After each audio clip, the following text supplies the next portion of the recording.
Gather, veterans. It's time to join the fight. The long war begins.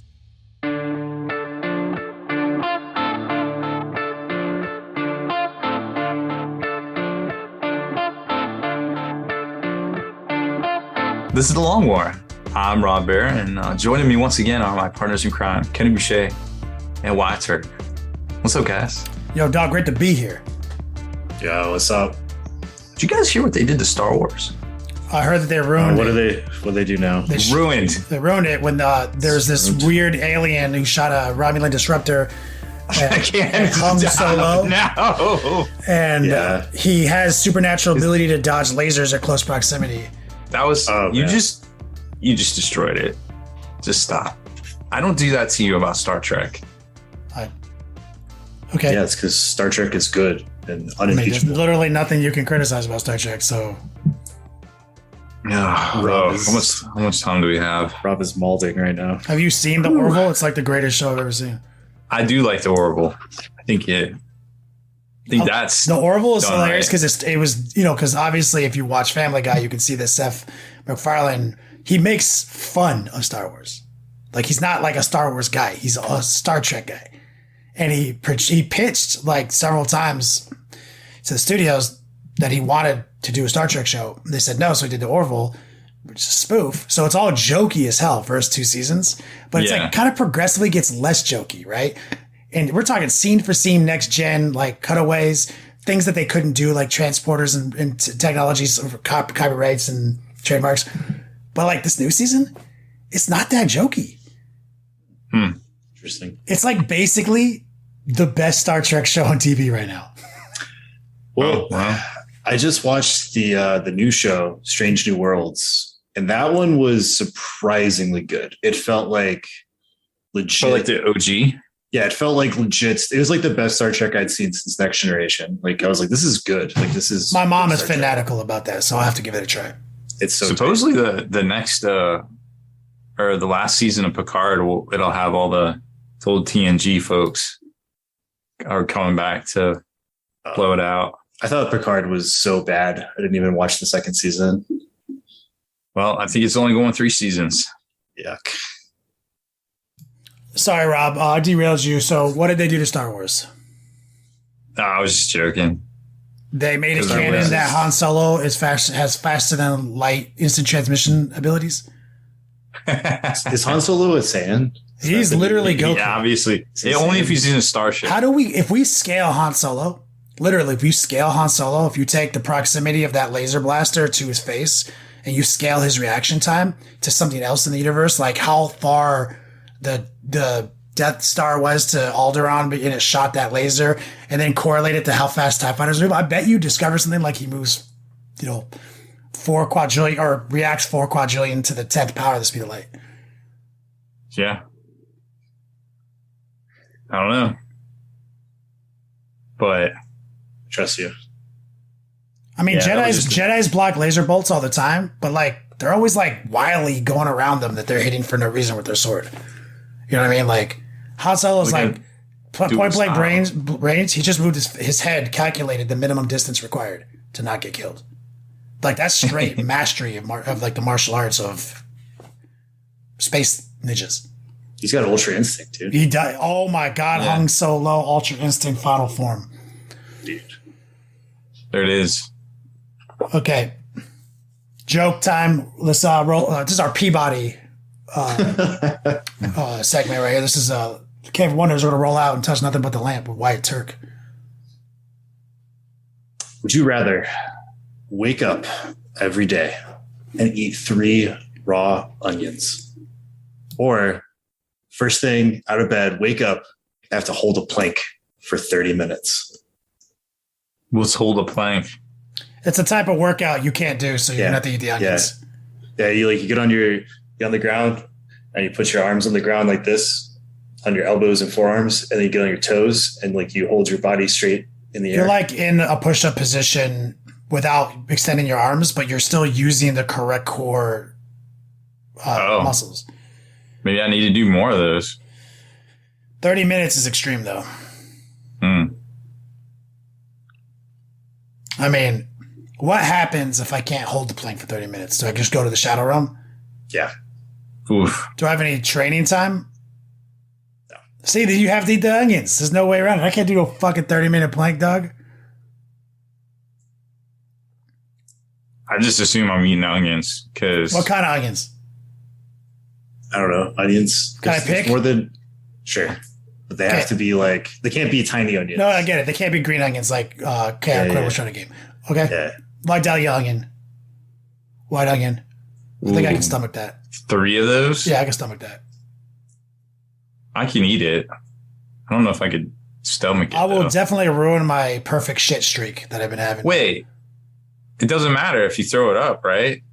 You ate it. No, you gotta like keep it down. You gotta can't keep purge. it down. Yeah, you can't. No, you I purge. can't deliberately purge, right? Like if my body just is, if I'm sick and groaning and rolling around and writhing and I just throw up all over myself and I'm laying there in my own vomit, I feel like the genie's okay with that.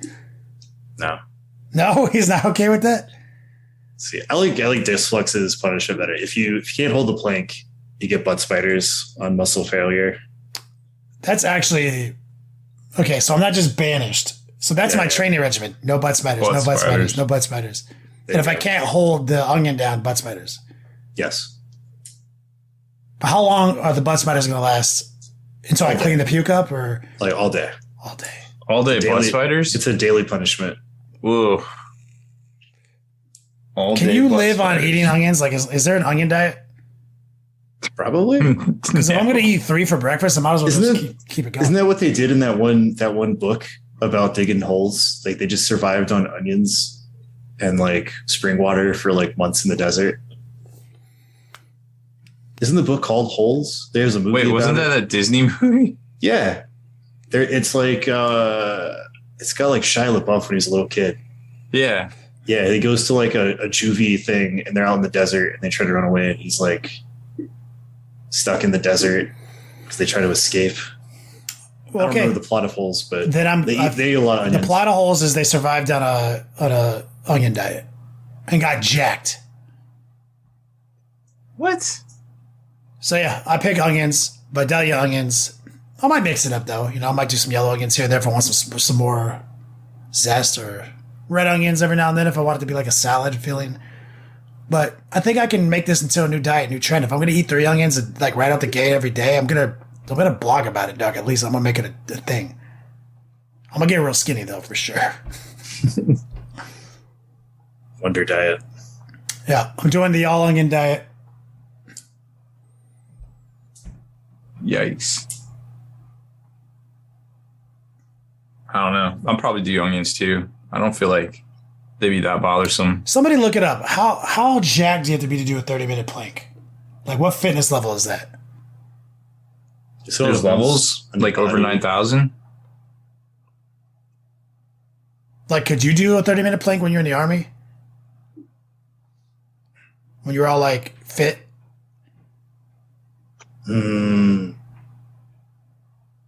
I think I could get close, but I could if it's like the first thing you do, like you do some stretches and then you do it.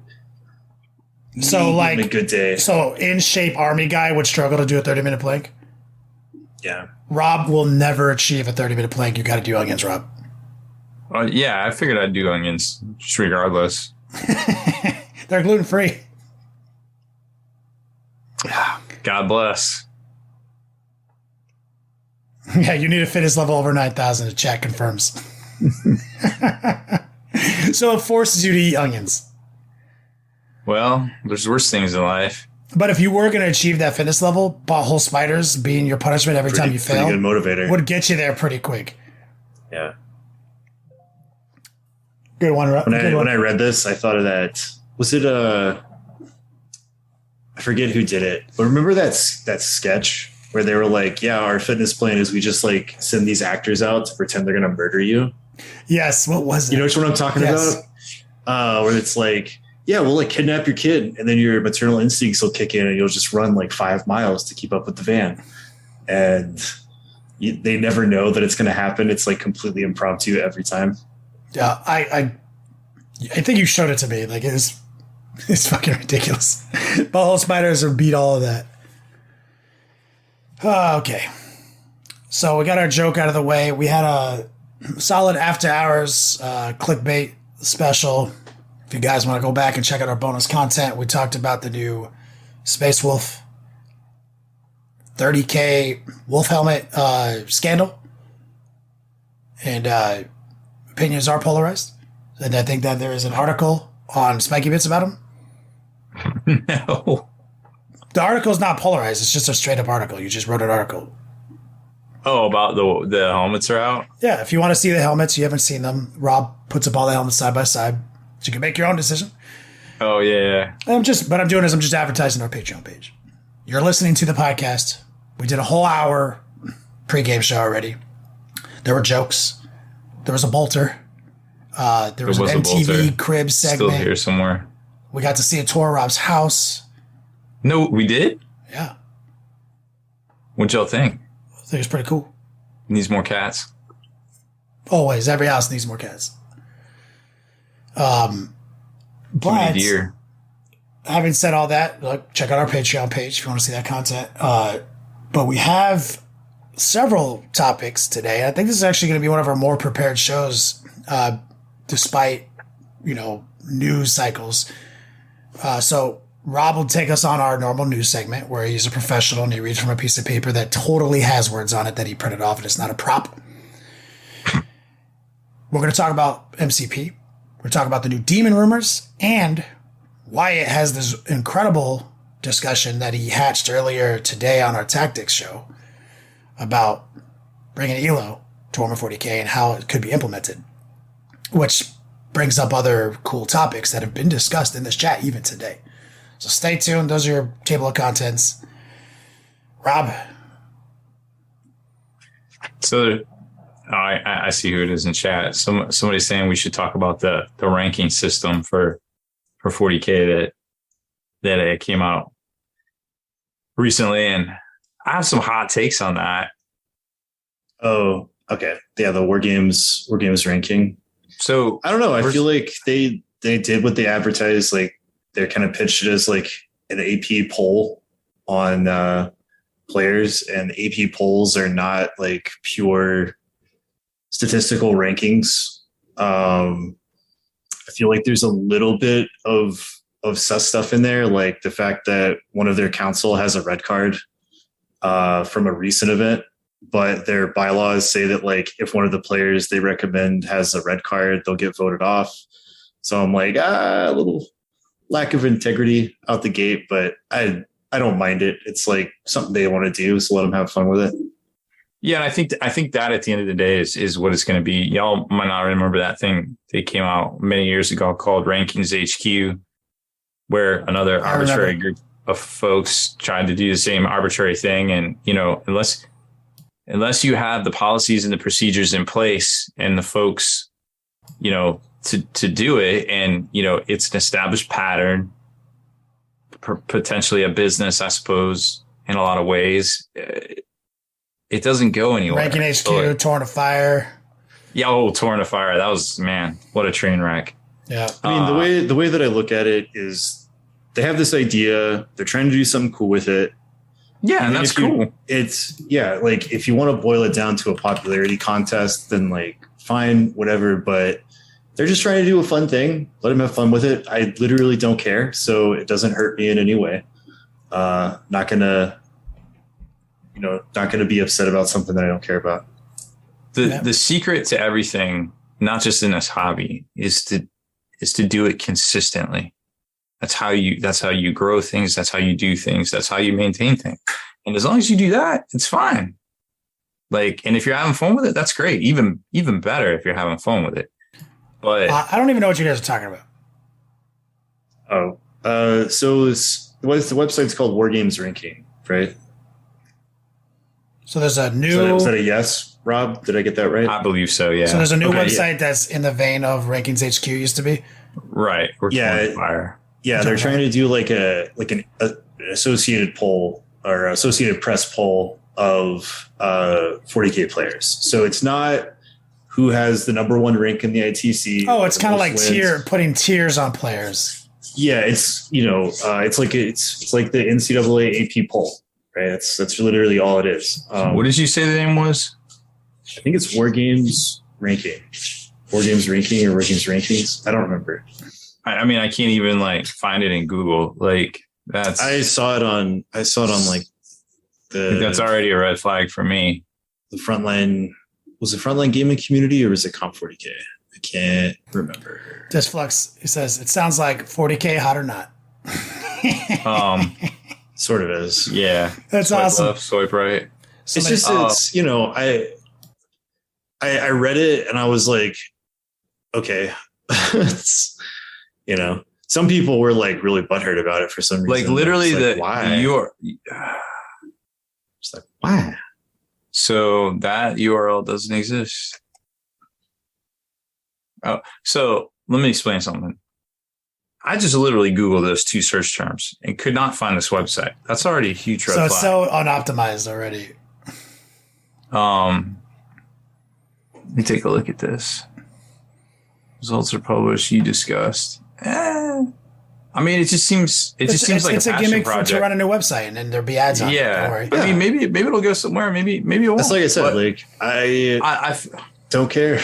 Honestly, I wish them luck because I think that's actually a really cool thing. Because if it's like Associated Press style, like poll or like opinion piece based on quote unquote experts, people put a lot of stock in that. People love seeing what like the 3 different pundits are putting the top 10 into. You know what I mean? They love like that is a cool thing, and it's all cool it's speculation. Like 80% of ESPN's like air. Yeah, like that's all they do is people just like talk about shit about like. I think this team is better than this team, and this is why. It almost has nothing to do with stats. No. Oh, yeah, 100%. So, like, I mean, maybe this is, I'm excited for it, but I'm also a little apprehensive because they've already kicked up so much dirt right off the get-go, which, it seems to have polarized a lot of folks. Like, if you're just putting a shit product out there, and I'm not saying it is a shit product, but I'm saying there are people that would say this is a shit product because of they didn't agree with whatever ranking, then I don't feel like that's a good thing. Like if you can't put out a refined, polished product that's easily understandable and consumable by your audience on day one, to me, you've already failed. And I'm not saying that is or isn't what they're doing because I haven't even really looked into it that much, to be honest. Maybe this might be their first try at this. Yeah. And that's not everybody is super like internet business savvy. And I mean, I didn't start out like that either.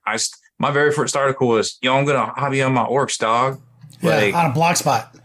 On Blogspot. Like you pick this stuff up as you go if you have a savvy mind, of course, right? So, like, it's what I feel like in 2022, you could probably do a little bit better, but it might be just like a passion project between 3 people, and like 3 friends just want to hang out and do this thing. I don't know. I don't want to do it. It's a thing they want to do. I think the idea is cool because it's just something to like have conversations about. It's fun to talk about. It, generates conversations. And I don't know why anyone would be butthurt about it or polarized about it. It's a conversation starter. It's a great tool. I love it. I love that there's a voting mechanic. There's a contributor voting mechanic. And you see that the 20 names on there, I just looked at it, are like, those are the 20 guys. And I like how you could disagree with the order of those 20 guys because it's different than what their points might say, which I think is an interesting conversation, which it's cool to have websites like this and hopefully they grow it and they keep up with it. And to Rob's point, they stay consistent with it.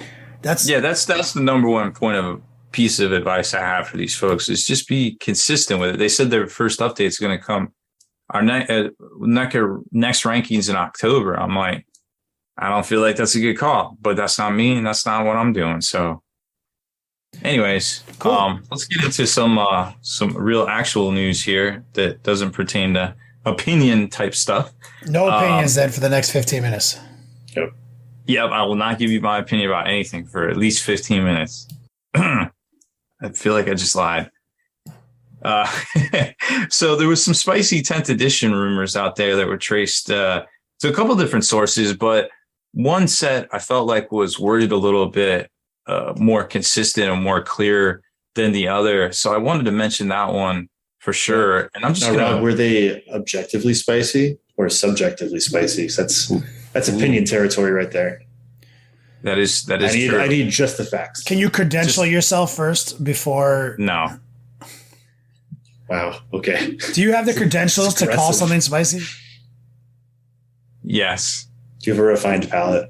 Do you like spicy foods? I do not, but I can eat a lot of spicy things. But if Rob says it's spicy, it is fucking real spicy. Okay, that's true. That's a fact. That is a fact. Not opinions. Okay, this bit's over. Go, Rob. Sorry. All right. We're back. Oh yeah. So I think most people most 40k players pretty much universally agree that they expect a new edition of 40k in 2023 summer based on, the current cycle of releases from Games Workshop. The latest rumor, I guess it kind of originated with Fayette. That's NAFCA over on Blogspot. Still exists? Still exists. Yep. Supposedly 10th edition will start with index-like codex books. GW will streamline the rule set and make it even easier. Unit profiles will get simplified and armies will be focused more on themed armies. Stratagems will play a bigger role in list build. There will be no alternative unit activation, but reactions from Horus Heresy rule set will come over to 40k. Space Marines will get split. Firstborn Marines will not be removed from 40k. They'll remain a sub-faction for all chapters. And you can get the models from the Horus Heresy kits. But there will be a separate codices for Primaris and Old Marines in the future. I guess the future being after 10th edition. So these are super spicy. And sounds like a terrible idea. What part of it was terrible too? So just think of it like this, right? From like the mentality of where the community is at right now. We're already kind of like, hey, can you just like chill out? Because we haven't even gotten all the codexes of the 9th edition, right? Yeah. So think about how bad a decision like that is going to go over for people that are like, I got my codex in like November, man. And then like, now there's just we're throwing it all out, indexes again. We're resetting super hard. Like, I think that would hurt a lot of people. That would be really bad for GW in this sense. So it's like, maybe they are doing it, maybe they're not, but I feel like we have this huge slowdown and like, that's not their fault. That's what happened due to the last 2 years of, industry and everything. But maybe just like focus on fleshing out 9th edition and like cleaning it up and making it the best it can be. Because like, I'll just tell you, like, if I was in that position, like I got my brand new codex, like my new Imperial Guard codex. And then like 2 months later, they're like, reset, throw it in the fucking garbage. We're using indexes again. Like, bro, like I would feel so fucking upset by that. Terrible business practice if they did that. And remember, these are rumors, but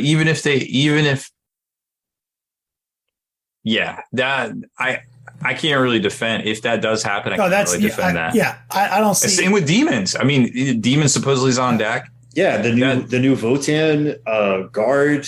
Because what's interesting about that is that, like, mechanically, it's not a bad idea to actually have new editions be new editions. In practice, though, you have to navigate how people are going to feel. And I think the Imperial Guard thing you said, point you made was very on point, because that is true. A lot of people are just so anxious for their guard rules. And someone in chat said that right as you were saying it, on guard subject.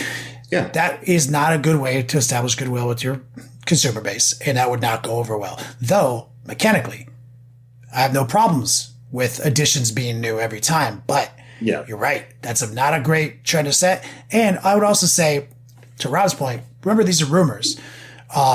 Let's look at where those rumors posted. We all were like, that's the little website. And secondly, GW's only done that shit once since most people have been alive. They've only one time. And that was 8th edition. When it was really warranted. They did it once. I don't feel that there's no very little precedence to support this as a valid rumor. But one part of it I do think makes sense. And like I said, I think these shits are made up. I think this is straight not real. Yeah. But there's a lot of things in that we could speculate that could be real. And the reaction concept being borrowed from 30K, that 100% does seem plausible. That seems plausible because GW, Rob, right, has utilized other game systems to play test 40k rules, right? And the part the of reactions. Yeah, go ahead. Well, reactions are in the new war cry, and supposedly the Heresy or the Sigmar team wrote the Heresy stuff. The Sigmar team wrote the Heresy stuff, which makes sense of why there's a lot of similarities to war cry thing, because it's basically Sigmar too. But if for it to make the jump to 40k, like the two teams would kind of have to get together. Not saying it wouldn't happen, because it has happened in the past quite a bit. But you also have to consider the source for these rumors. It is from Fayette. Doesn't have a super good track record. I mean, even some general rumors from that were supposedly, a little bit more true, things about like the Space Hulk. And then we heard that there would be new Blood Angels Terminators. Oh, they weren't going to be Blood Angels Terminators. They were going to be Blood Angels Marines painted red. And then we saw them reboot the Space Marine Heroes, but they just painted them red instead of the blue that the Ultramarines were 4 years ago when they came out. So like, I think, and this happens a lot, and I have to decipher a lot when I get things from emails from people, whether it's, somebody that is works as a translator, works as a playtester. Not everybody knows what these things are. Like they see something and they see a red Marine, and they're like, oh, it's a Blood Angel. It's not a Blood Angel. It's just painted red. But not everybody has that level of knowledge or that familiarity deep down with a lot of the fluff, or even what products came out a year ago. So you have to kind of consider the source that you're getting information from too, that they might not fully comprehend what they even saw or what they think they saw.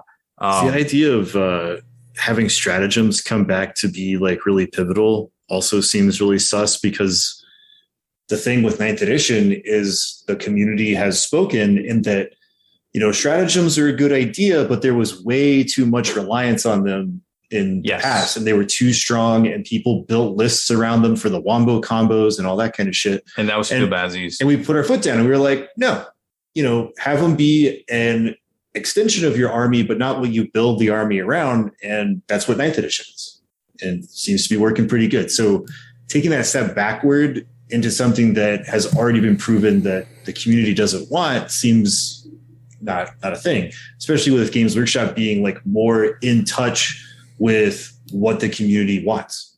Yeah, we've got seasons, GT books, even though it's already a lot to manage, as Rob mentioned earlier, in our after hours. This doesn't seem real. And I never even thought of what Rob said, the source beyond the source, right? Like, I already think Fayette is sus, but like, I didn't even consider like where this might come from, if it's like totally made up or it's just misinterpreted. Like, but the thing is, there are nuggets of like very obvious things in there, like the 30k reaction thing. Like, it's like, I think we're all pretty sure that like that's going to happen.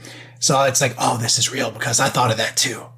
You know what I mean? Like, yeah, it reads semi-wish listy, but yeah, I just thought it was worth mentioning because there's a lot of angles to look at when you see something like this. Yeah. And maybe one of these things will actually come true.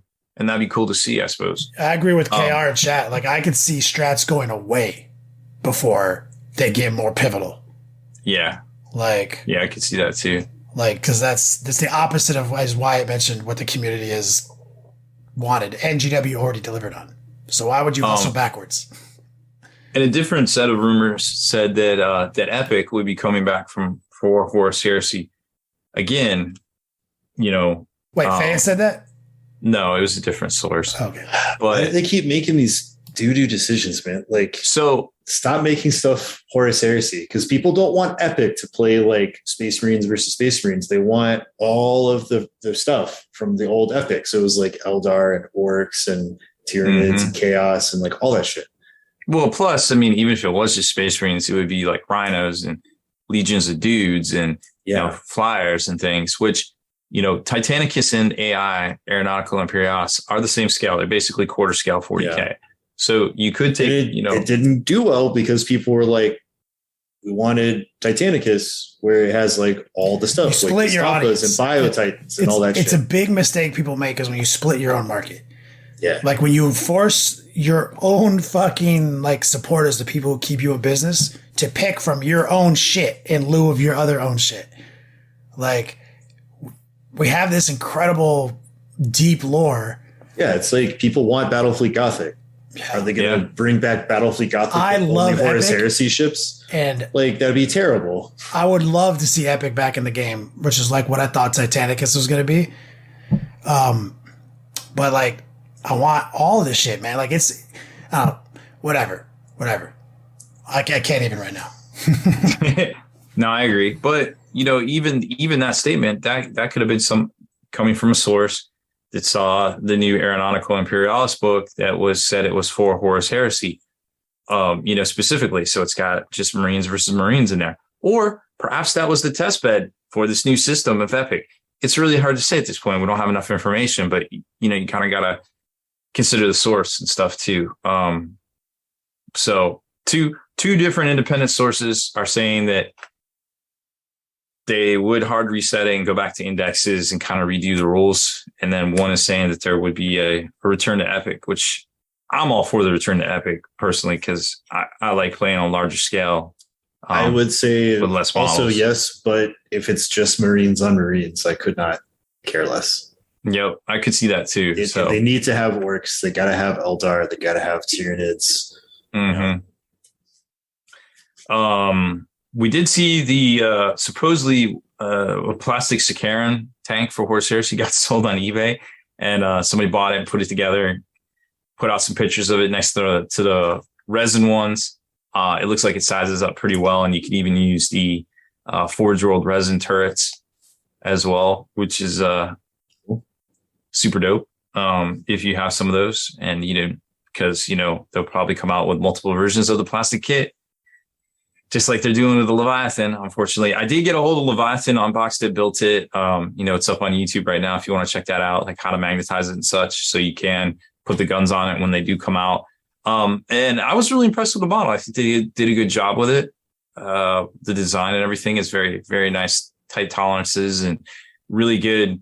Everything goes together well. We've all probably put some of the resin ones together, and a few little points on it that could have been better, but they did the best they could with the resin material. So it is what it is, but I think it's a cool kit, and it'll be really fun to get a plastic Sikaran here soon as well. Definitely looking forward to that, I suppose. Let's see.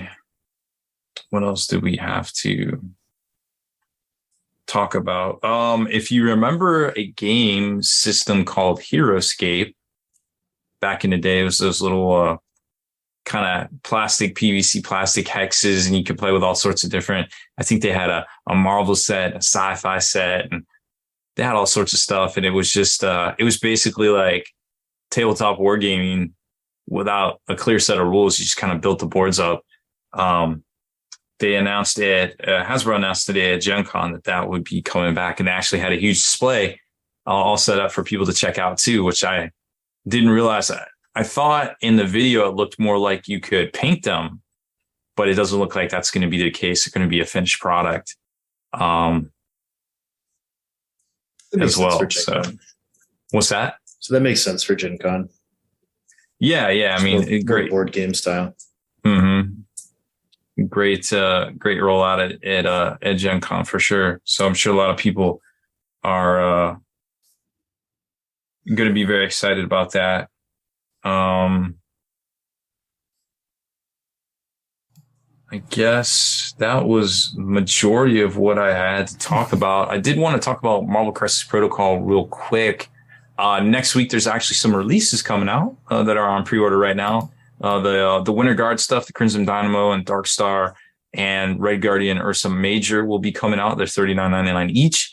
And Marvel for Cabal, actually Malekith on Swamp Dragon, as I guess everybody's calling him, will be out as well for $54.99.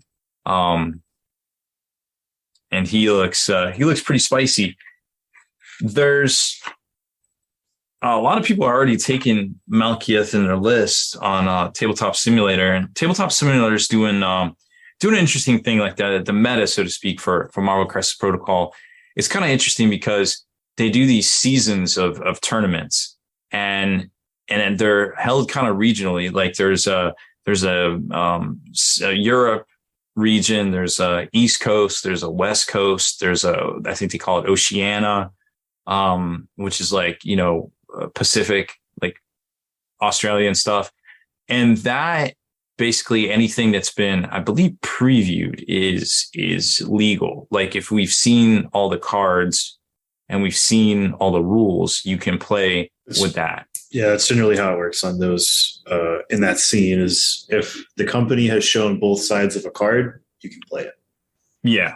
Now at Gen Con, there's a Marvel Crisis Protocol tournament happening, and Malekith, for example, is not legal because, well, it's not out yet. It's not out till next week. But I believe NashCon, there's a tournament there that Nate from the Gamers Guild's going to be running. I think he runs that.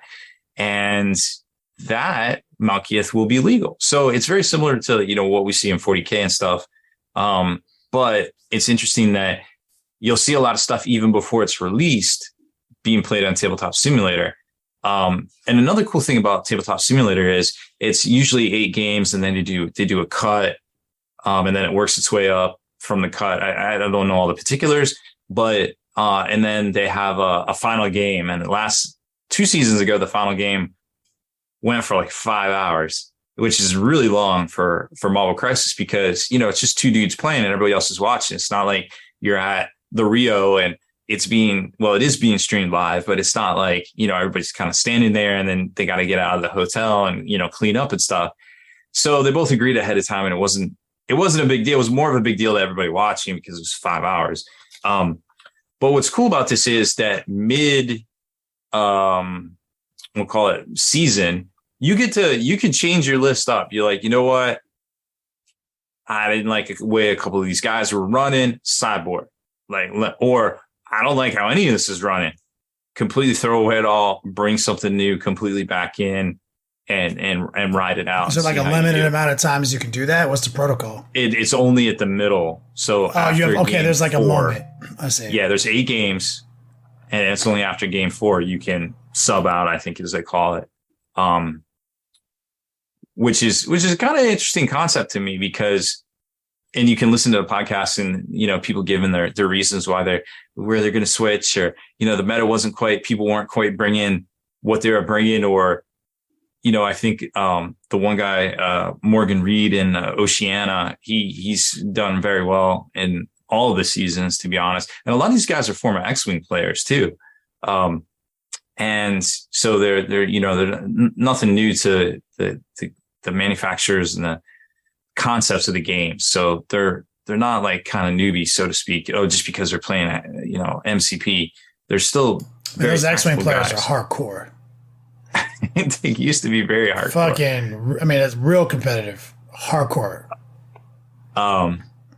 But everybody's meta is different. If you're playing over here in Oceania, like your path to victory, you might have a lot different lists. So you want to sideboard some stuff, or you might, but then you don't know what everybody else is sideboarding. So it's like a really interesting, like kind of headspace game when it comes to all that. Something you mentioned earlier was how the game was never meant to be competitive. Yeah, I just wanted to kind of finish up with that. So, when you listen to the studio guys, the game was never like to them supposed to be like super competitive and things. It's just, I believe I actually have an editorial put together, and I want to read you the quote.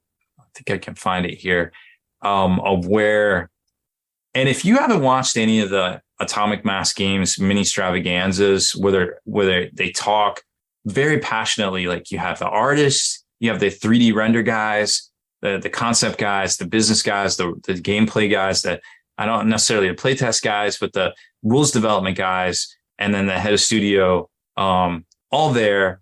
And just listening to their banter back and forth, it's exciting. It's very engrossing, and it's very exciting to just listen to them. Even if you're an MCP guy, you don't play Legion, or you're a Legion guy, you don't play MCP or X-Wing, whatever. They cover it all. It's all very engrossing, just, the same way as you listen to a podcast or something like that. It's just definitely just check one out. Just put it in. If one of your podcasts isn't happening.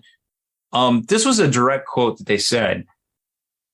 They said they wanted to create a game that can bring anybody to the table. If you love Marvel and hobby miniatures, we hope that Marvel Crisis Protocol is set up in a way that allows the easiest entry to it.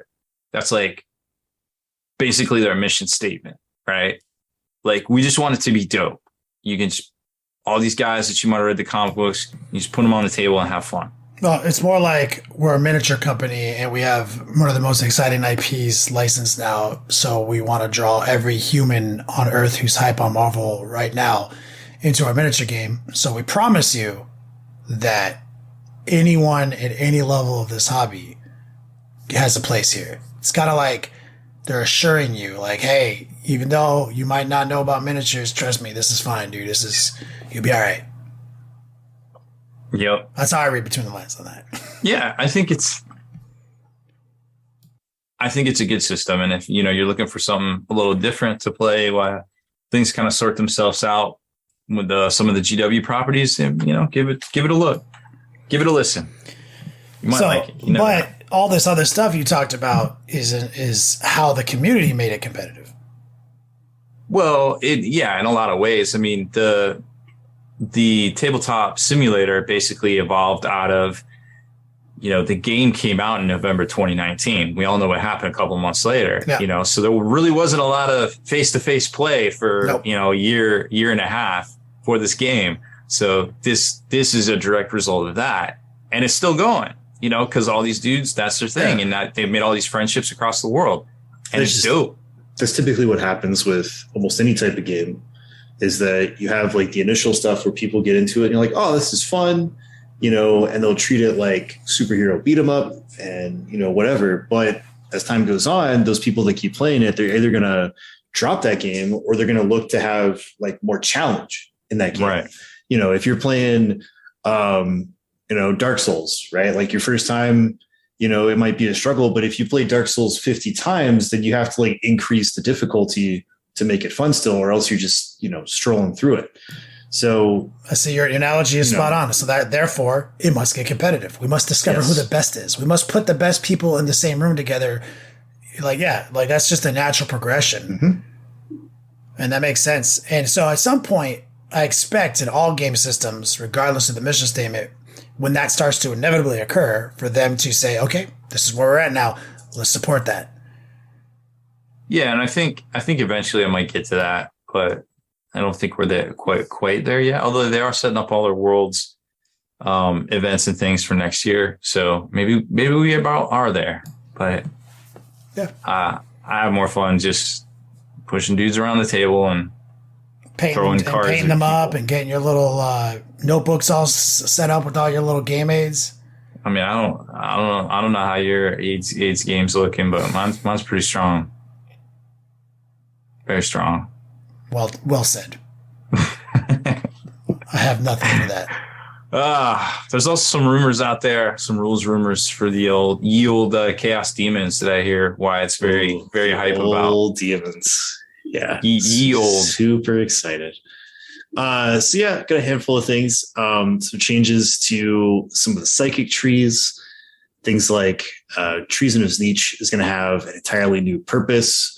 No more mind controlling your opponents. But it does have an effect that is going to, carry over into a different aspect of the game. Gaze of Fate is no longer going to be a free reroll dice, but will interact with the Warp Storm points mechanic. Slaanesh Discipline is rumored to be mostly good stuff. No more fighting in the psychic phase. Khorne obviously does not have psychic powers. Let's look at some of these. So a couple of sneak spells. Bolts of Change. Warp Charge 7 used on a unit within 12 invisible. Roll 9d6. Each 5 up is a mortal wound. For each model killed, that unit takes an additional mortal wound. Infernal Gateway. The Warp Charge of 8. Closest enemy within 12. And every enemy within 3 of that target takes d3 mortals. On a 12 up to cast, it looks like they take 3 flat. Pretty cool. Slaanesh Psychic spells. Symphony of Pain on a Warp Charge 7. Choose a visible enemy within 18. They have -1 to hit and -1 to wound in melee. Nice little debuff. I think that used to be key to Demonettes, I think. That used to be like, right? Since there was like, I think that was attached to a character and it was a key to Demonettes, perhaps. Mm-hmm. And so I used to always be like, man, this would be so sick if it was just Slaanesh stuff. It's cool. That's pretty good.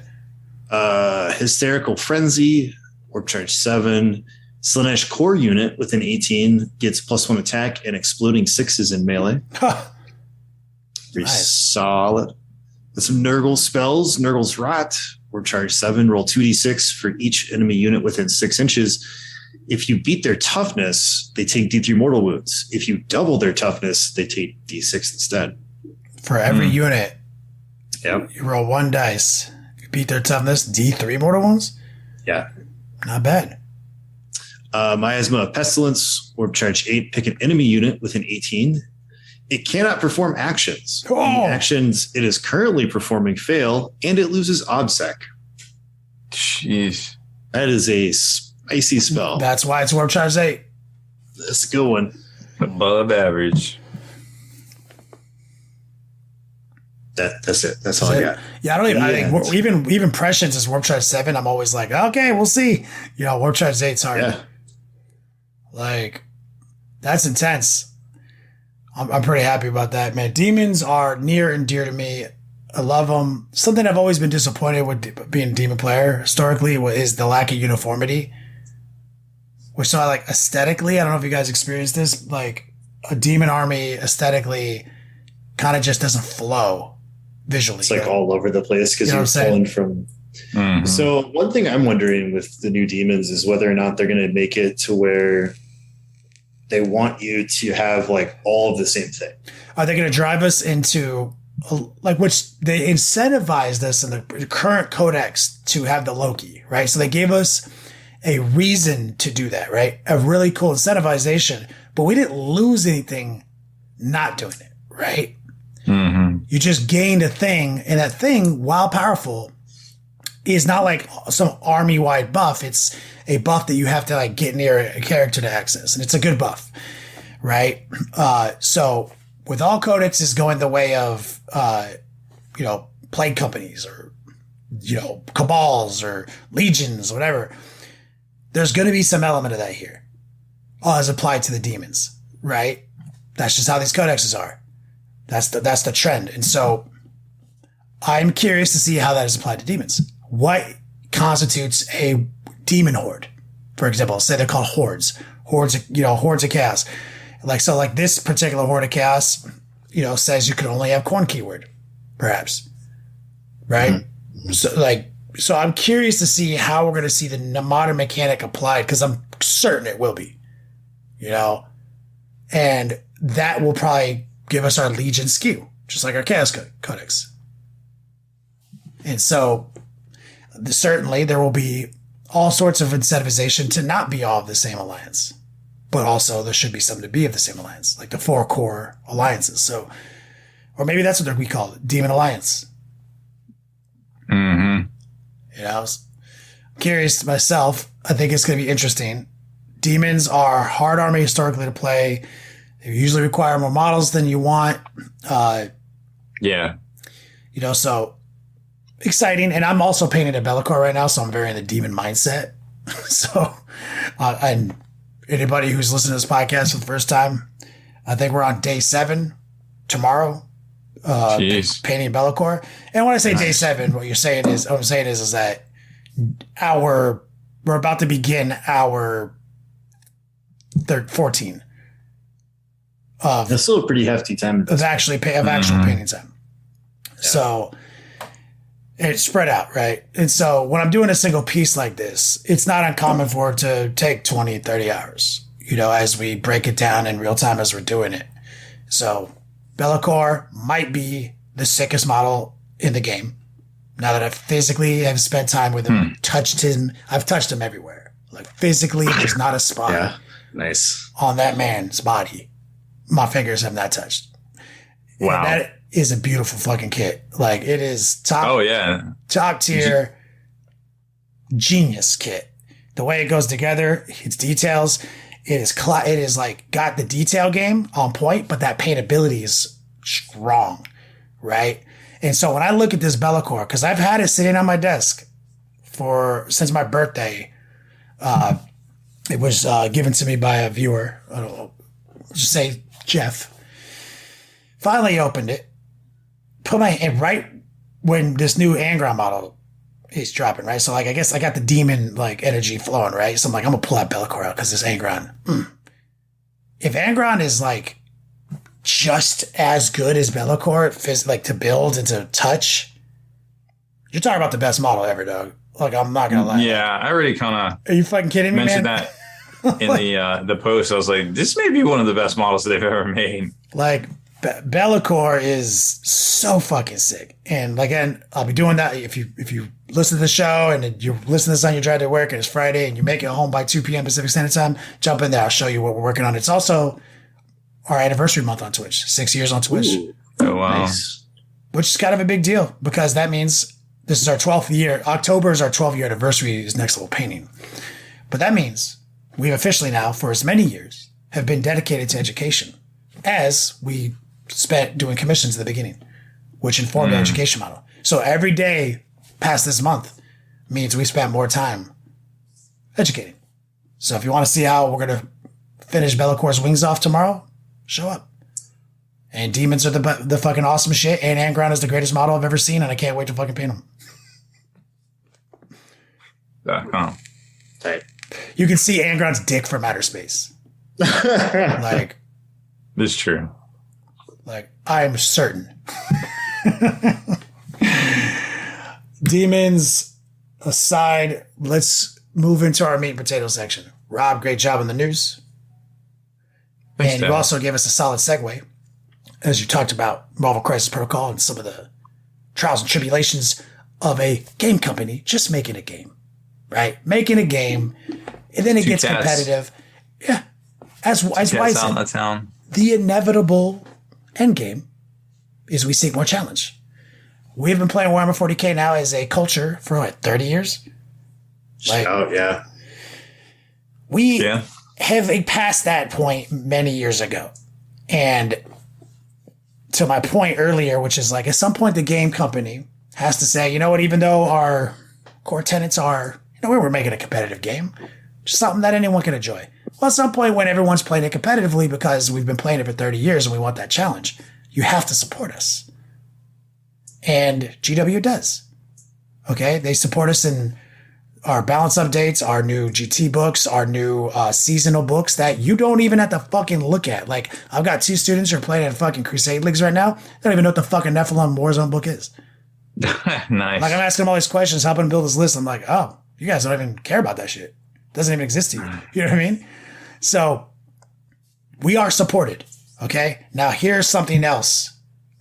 Based on the very opening of this podcast, this ranking thing that got brought up, which I thought was incredibly well timed. Wyatt hatched something incredible today on the tactics class.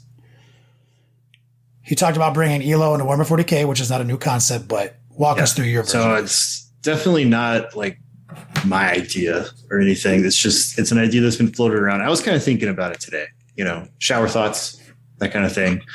And I was thinking about it, and I was talking to somebody else about this earlier. And I've come to the point where I think that an ELO system is the best way to improve competitive play for all levels of player moving into the future of this game.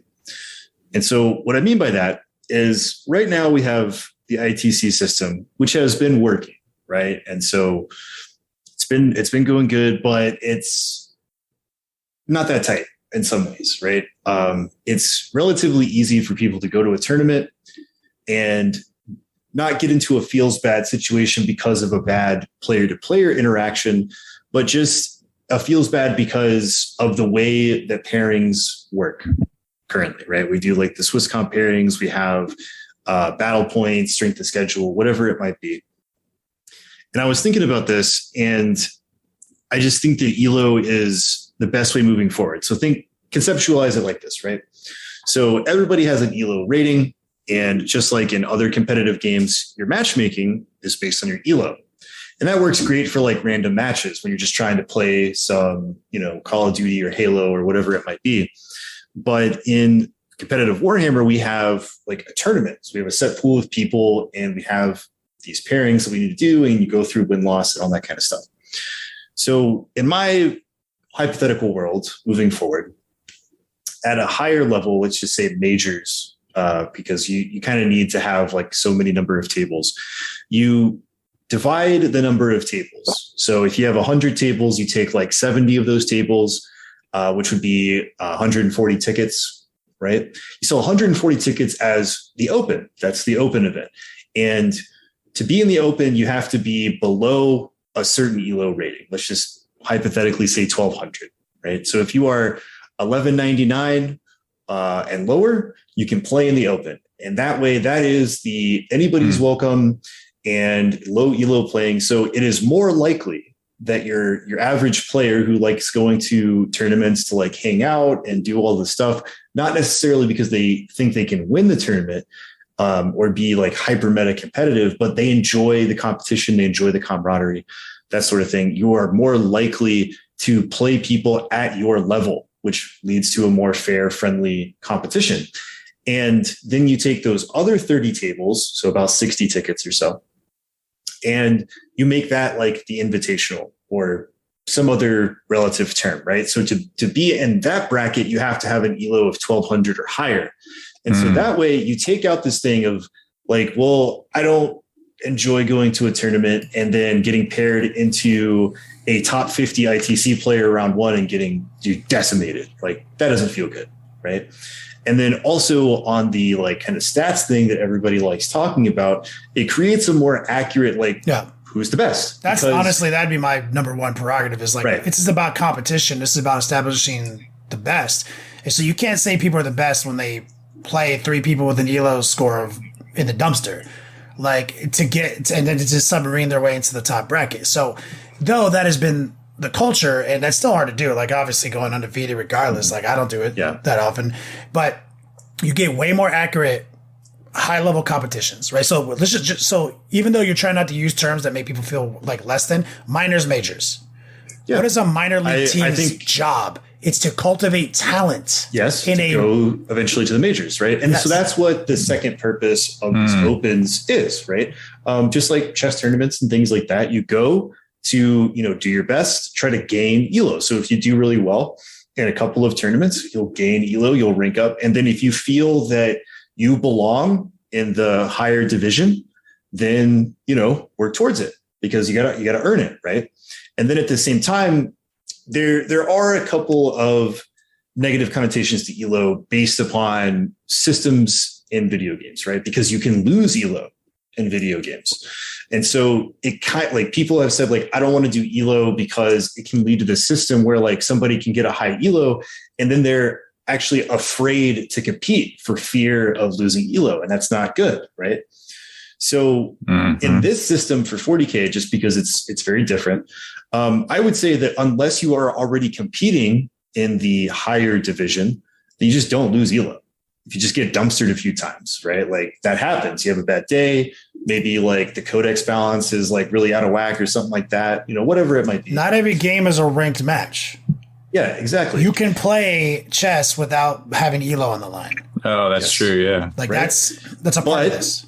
If you are in those higher divisions, you got to keep your spot. You got to earn the right to be there because that is the best of the best. So if you make your way up to the higher division and you start to compete and you go like 0-6 at a bunch of tournaments, then you're going to get bumped back down because obviously you're not as good as the rest of these people, right? So it's a little bit of a different paradigm between the two. But I also like the fact that if we have this secondary division, right, we have the open division. I think it actually brings back the ability for people whose job is not playing 40K all the time, right? I think that's a good way to put it.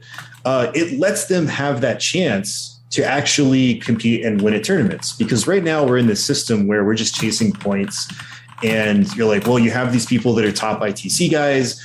I can't win a tournament, because I'm just not at that level, that kind of thing. So they compete for like these secondary things like, oh, I might be able to get like best in faction, or, if I can't get best in faction, I can get like best ultramarines or something like that. Right? Yeah. And they're constantly chasing this stuff, but they're not able to compete at the level they want to compete. So similarly to how the GW opens have these pods where you have your placements day one, and then you're placed into a pod, those are real feel goods moments. As much as I personally would not like to compete in that system.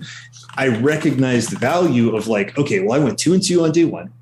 So that means I'm going to get placed in this pod with a bunch of other people that went 2-2. Now I have a real chance. Like I could win this little, like what amounts to a mini tournament. Like I could win my pod, and people feel really good about that. And there's prize support and that kind of thing. So it's a cool idea. Same thing with this ELO system in the divisions is in this open, you are more likely to be paired against somebody that is of the same skill level or the same time investment or however you wish to describe it. And then you do have that mentality of like, any given Sunday, this could be my day. Yeah, no, things you make, I mean, everyone agrees with you pretty much in our chat. Now, we get a lot of questions on mechanics, which we have already workshopped. So if you listen to this on your way home from work and you're like, oh, but what about this? What about this? What about this? So we understand, and that you probably understand that this is a good thing. But we also all understand that we've been playing Warhammer 40k for a long time, and we know that 40k isn't as easy to implement something like this on as Street Fighter, League of Legends, etc. Right? There's some actual easy stuff that can be done. And like right now, Wyatt's already broken down real simple, right? You have a major and a minor. You can't play in the major unless your ELO score meets that threshold. And we can call that Ultramarine mode, right? Give it a cool name, Black Diamond Ultra.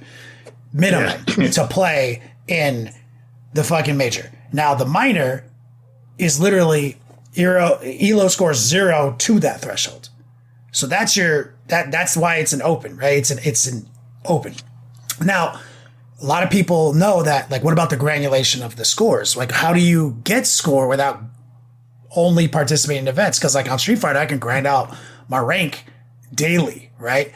Well, what's the term you used? Promotions? Promotions, yeah. So in a lot of game systems, you have the rank season, right? So you have preseason, you have the season. Just using League of Legends as an example, because I have a lot of experience there. So the season starts, you do your placements.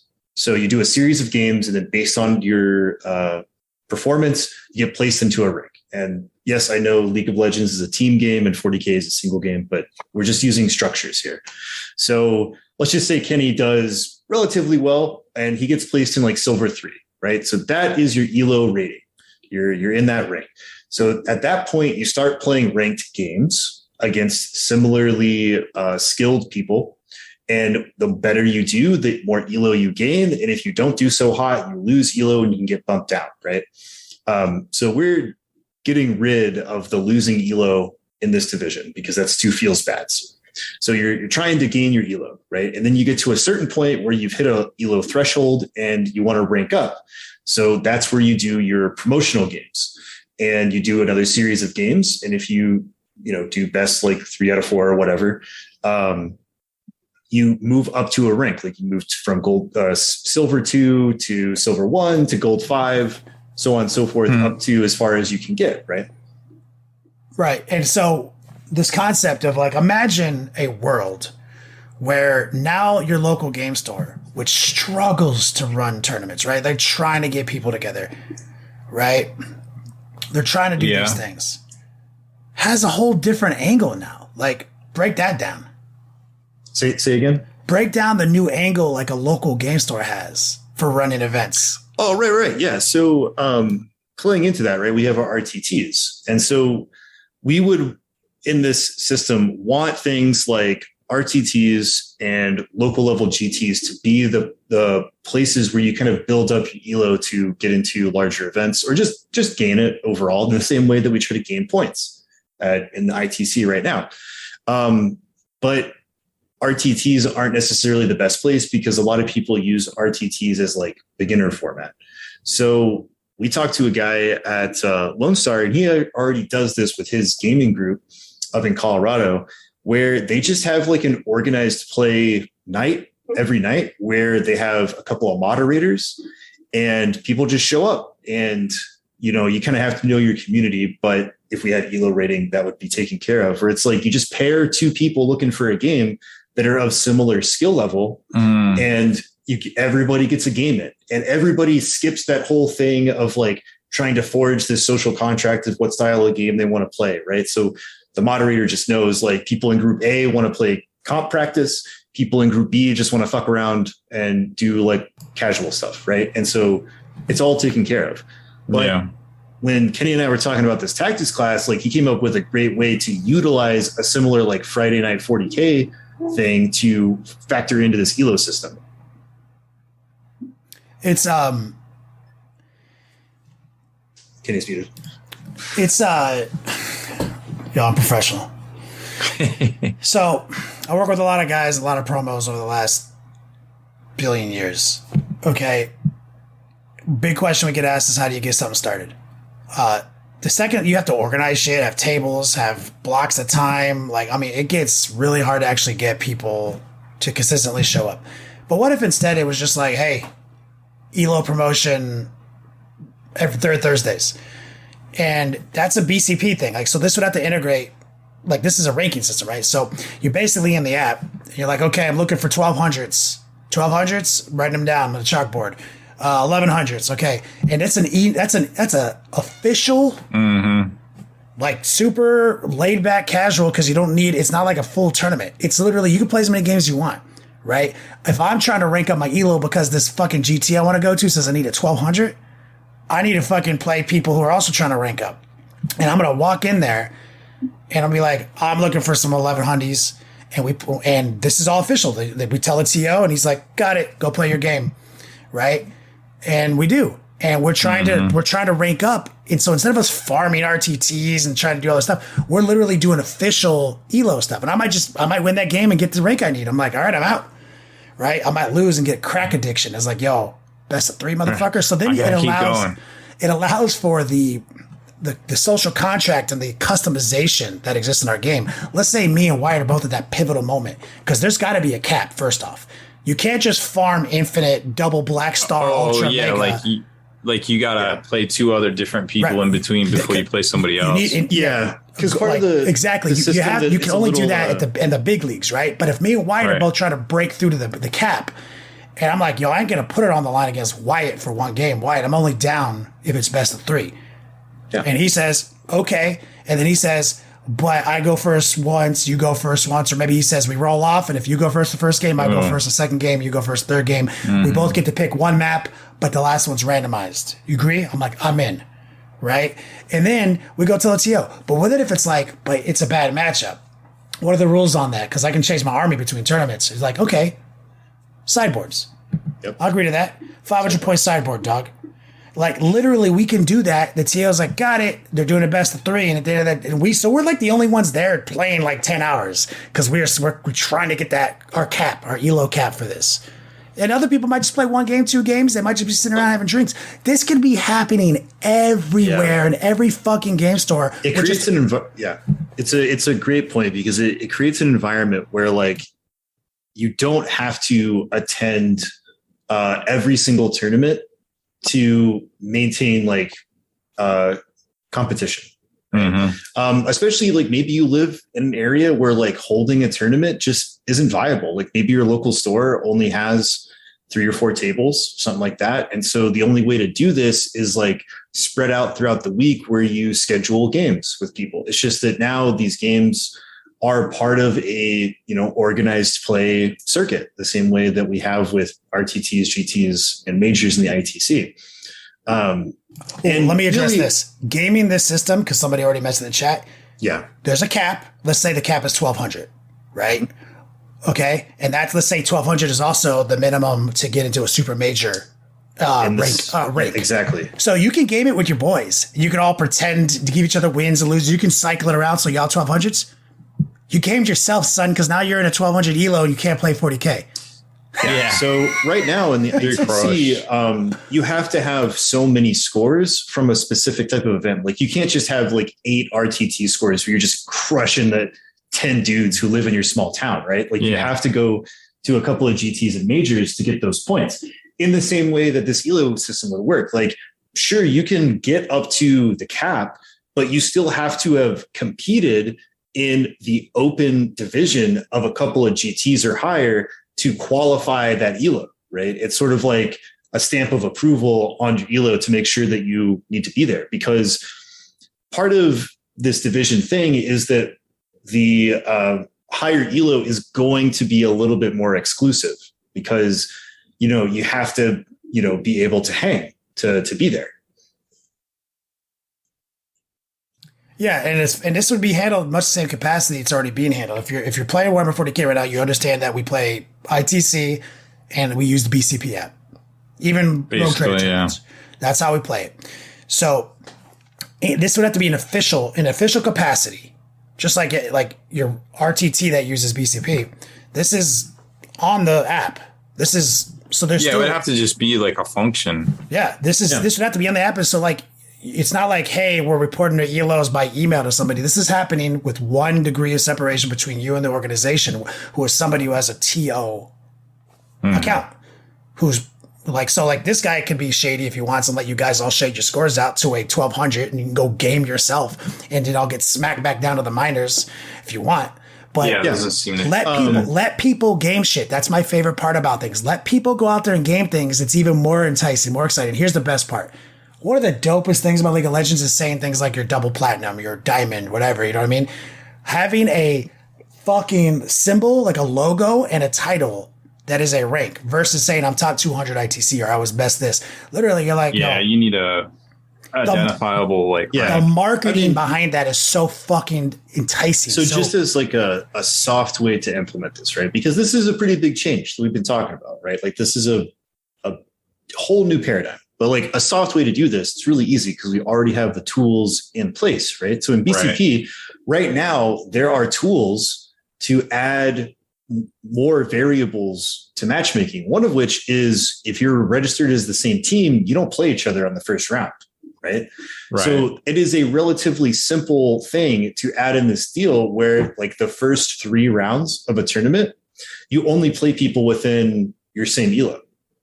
Within like a range, right? So you have these, so let's just say like it's a GT and like Art of War shows up. There's some of the best players in the world. There's no doubt about that, right?